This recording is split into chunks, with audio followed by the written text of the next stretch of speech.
Welcome back to this explainer. Today we're diving into the epic narrative and the really profound theological significance of the mission of Prophet Noah. Now let's be real, the story of Noah is probably one of the most recognizable narratives in all of human history, right? But today we're going to move past the basic Sunday school version and unpack the specific theological details and the sheer immense scale of his journey, straight from our source material. This isn't just a story about a flood, it is an absolute masterclass in patience, the incredibly heavy burden of a divine mission, and ultimately, the deliverance of faith. So to truly understand Noah's unique historical significance, we've got to start by answering a crucial theological question. Who was the very first messenger sent to humanity? To set the scene here, we're looking at the era right after Prophet Adam. As humanity began to spread out across the earth, a massive shift started happening. Over time, people slowly, almost imperceptibly, forgot the worship of God and idolatry began to rise up. And it was exactly in this environment of growing spiritual darkness that a very specific type of divine intervention became absolutely critical. Now, the source text makes a really fascinating and, frankly, crucial distinction here. There's a clear differentiation made between a nabi, which means prophet, and a rasul, which translates to messenger. Think of it like this. Every messenger is a prophet, but not every prophet is a messenger. A nabi, like the revered prophets Adam and Seth, receives divine revelation simply to remind people of existing, already established laws. But a rasul, well, a rasul is a total game changer. They're granted a completely new sharia, a totally independent set of divine laws, and new scriptures to establish a brand new way of life. And this right here is what makes Noah so incredibly significant. He was the very first Rasul sent to all humanity with a fresh set of divine laws. Armed with this new divine law, Noah's critical mission officially kicked off. His mandate, which is detailed in Surah Nuh, was incredibly direct. The instruction was, warn your people before there comes to them a painful punishment. His job was to clearly and urgently invite his people to completely abandon their idolatry, return to the worship of God, and seek forgiveness. He essentially promised them that if they did, their sins would be forgiven and they'd be granted a delay until their appointed time. So it was a message of immense mercy, but, paired with a very stark, unavoidable warning. If we zoom out and look at the grand narrative of humanity, we can see exactly how Noah's mission perfectly bridges a massive historical gap. We start out with the era of Adam at the dawn of humanity. Then, centuries go by, and we get the creeping rise of idolatry. This directly necessitates Noah's arrival. His story acts as this massive pivot point in human history, leading right up to a global cataclysm, and ultimately echoing all the way down the timeline to the Day of Judgment. So, he isn't just some historical figure in a localized, isolated event. His mission is literally a central pillar in the entire timeline of humanity. But what truly sets Noah's struggle apart, and honestly what is almost impossible for our modern minds to even wrap around, is one staggering number: 950. According to the source texts, Noah dedicated exactly 950 years to continuously preaching his message. I mean, just think about that for a second. Almost a full millennium of waking up every single day with the exact same mission and facing the exact same brutal resistance. It is an incomprehensible scale of patience and absolute devotion. And the tragic, deeply frustrating result of those 950 years is captured beautifully in his own words. He called them night and day. He preached to them in secret, and he pleaded with them in public. But despite all that relentless dedication, the people stubbornly refused. The text describes how they would literally jam their fingers into their ears to block out his voice, and they'd cover themselves up with their garments, completely enveloped in their own arrogance. They didn't just ignore him, they actively, aggressively fled from the truth for centuries. Eventually, after 950 years of constant rejection, a monumental shift happens. The source describes what we can call a divine pivot.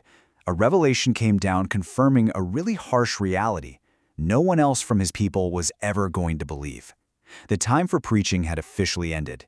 So, the narrative pivots to a massive divine command. Noah is instructed to stop warning them and to start constructing a colossal vessel, an ark, referred to in the texts as the Fulk. Now, this command immediately set up a situation that was, at least to the disbelievers, highly comical. I mean, why build a massive ship on completely dry land? Imagine this absurd scene. Noah laboring away constructing a gigantic maritime vessel in what the sources describe as dry land, basically a desert environment, miles and miles away from any sea. To the arrogant chiefs of his people, this was the ultimate, undeniable proof that Noah had completely lost his mind. According to Surah Hud, he was building this ark under direct divine observation, but whenever the eminent chiefs of his people passed by, they just relentlessly mocked him. Yet Noah responded to all their insults with immense gravitas and this unwavering certainty. He told them simply and powerfully that if they were mocking him today, well, a time was rapidly approaching when the believers would mock them just as they were being mocked. The tables, he warned, were about to completely turn. And then the moment actually arrived. The divine command came to pass. The sources describe a terrifying and truly awe-inspiring cataclysm. Ovens literally boiled over. The earth's springs burst open from deep below, and the skies just ripped open, pouring down relentless torrential rain from above. Water was absolutely everywhere.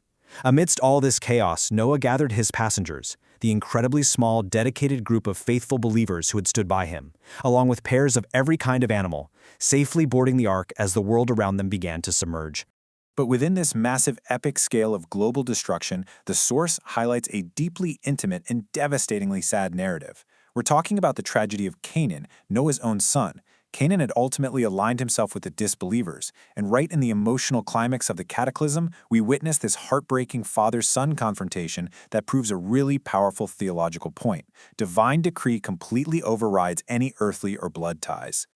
As the waters violently rose, Noah called out to his son to board the ship. But Canaan, relying purely on worldly logic, shouted back, "I'll take refuge on a mountain. That will protect me from the water." Noah, knowing the absolute reality of the divine decree, pleaded with him, saying, "There is no protector today from the decree of Allah, except for whom he gives mercy." And before Canaan could even answer, a massive wave crashed right between them and his son drowned. It is such a brutal, sobering illustration. It shows us that spiritual truth and faith are the only real salvation. Lineage and family ties mean absolutely nothing in the face of divine judgment. Finally, the cataclysm reaches its end. With the wrongdoers entirely swept away, the divine command shifts instantly from destruction to restoration. The sequence is beautifully simple yet absolute. God commanded the earth to swallow up its water. He commanded the sky to clear and completely cease its rain. The waters receded. The matter was settled once and for all, and the ark was brought to a safe, peaceful rest upon Mount Judy. The era of the flood was officially over, and humanity was handed a totally fresh start. Noah's absolute devotion across 950 grueling years of hardship earned him a truly eternal legacy, which is captured perfectly in this famous hadith from Sahih al-Bukhari and Muslim. It tells us that on the day of judgment, when humanity is in distress and panicking, they'll go to Adam and then they'll go to Noah, seeking his intercession. And they will recognize him with these exact words, "You are the first of the messengers to the people of the earth, and Allah has named you a grateful servant." That title right there, Abd Shakur, the grateful servant, is the ultimate testament to a man who endured almost a millennium of relentless mockery and rejection, yet somehow remained entirely thankful and obedient to his Creator. So, as we wrap up this explainer and reflect on this really profound narrative, we're left with a pretty powerful parallel to our own lives. We've just seen 950 years of staggering patience, unyielding judgment, and ultimate deliverance. And it kind of forces us to ask ourselves, will we have the patience of the grateful servant when the floods of life rise up against our own convictions? When society mocks our values, do we actually have the fortitude to keep building our own arcs? Think about how you would hold on to your truth in the face of relentless opposition. It's a heavy question for sure, but it's one that echoes all the way from Mount Judy right down to us today.